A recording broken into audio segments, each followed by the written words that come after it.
Wow, absolutely terrifying. Hurricane Ian forcing a tree to crash onto this home. People still inside burst through the ceiling and drops to the floor. The user who sent us this video says it all happened at his sister-in-law's home just outside the Tampa area. Fortunately, everyone inside the home, we are told, is safe.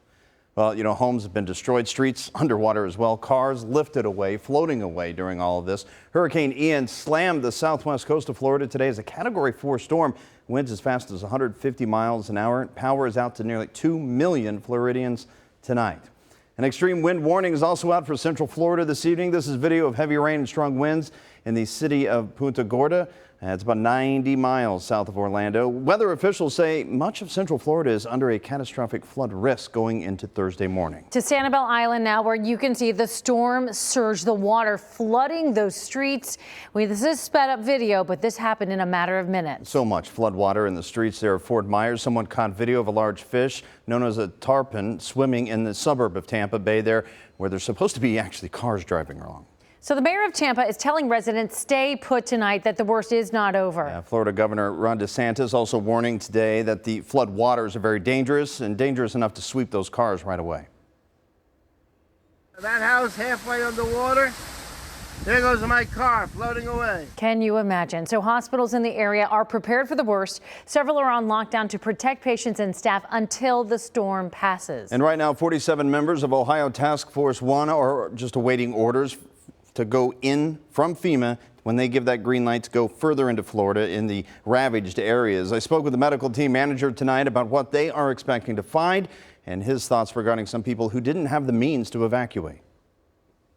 From a medical standpoint, what kind of concerns do you have for those folks? A lot of the things that we often encounter are people who are kind of medically complex. So picture somebody who's on oxygen or might need dialysis and their power's out. You know, that person's, not going to be able to use their oxygen.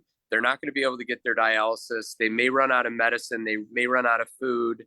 And so we really worry about special populations like children and the medically complex and elderly folks that need our help. So he tells me they are expecting to be deployed for the next 2 weeks. A Cincinnati couple is thinking the worst, but trying to stay positive in the wake of Hurricane Ian. They live in Cape Coral, Florida, in fact, but they're waiting out the storm here in Ohio. WCPO anchor Brent Bugansky shows you how the hurricane has already impacted their home. We moved down there to just escape the snow. Stephen and Karen Pettigrew are native Cincinnatians who still have a place here in Ohio, but now reside most of the year on the water, enjoying the year-round sunshine in Cape Coral, about 15 miles southwest of Fort Myers. Right now, their snowbird sanctuary has hurricane shutters up on the windows and doors.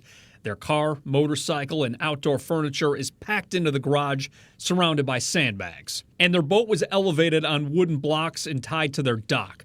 Here's how it looked around the time Ian made landfall Wednesday. Half of their boat and most of their backyard is underwater. I was fine till I saw my boat getting hammered. Are you expecting your home to be there once you guys get back to Florida?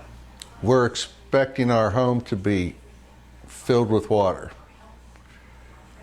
but it still will be there. As they watch Ian make its way through the Gulf, they are already preparing to repair and replace nearly everything they own and acknowledge that living in paradise comes at a price. You just have to remember that it's just a house, it's just a boat, it's just a car, and if they can all be replaced, life can't. And the Pettigrews will go back to Florida once their power is back on, but they said it may take months to go through that insurance claim process. Craig, Tanya, back to you. All right. Thank you very much, Brett. We appreciate that. Let's get straight over to Chief Meteorologist Steve Raleigh. Steve, the latest data coming in, this storm obviously has just been devastating for folks. Well, yeah, earlier we've been using the word catastrophic because it's a word from the National Hurricane Center. And as we've seen already, that is indeed, unfortunately, the case.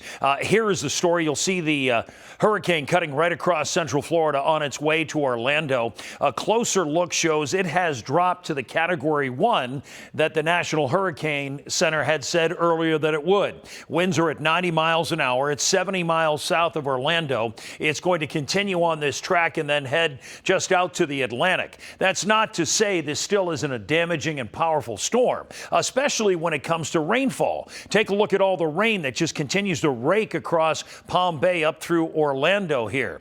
Now, I mentioned the Category 1. As we get into tomorrow, it looks like it'll drop to a tropical storm. We're still talking about winds upwards of 65 miles an hour or better. Then it's going to make a little left turn, so to speak, and head in through the Carolinas and then up into Virginia, where it gets close to us. It's been wavering east and west, so it really will affect our forecast. Right now, we are talking about some rain in the tri-state because of the remnants. I've got more on that coming up, guys. As Steve mentioned, the storm is far from over. In fact, I want to show you some video from Nassau County. That's just north of Jacksonville, because Ian is headed there next. People in that area are preparing for the worst. They know Hurricane Ian is still a devastating storm. And if you want to give to the hurricane relief effort, it is ongoing right now. WCPO has partnered up with the Red Cross to send donations to areas in Florida who need the help the most. Any amount matters. To donate, head on over to our website or go to the link you see on your screen.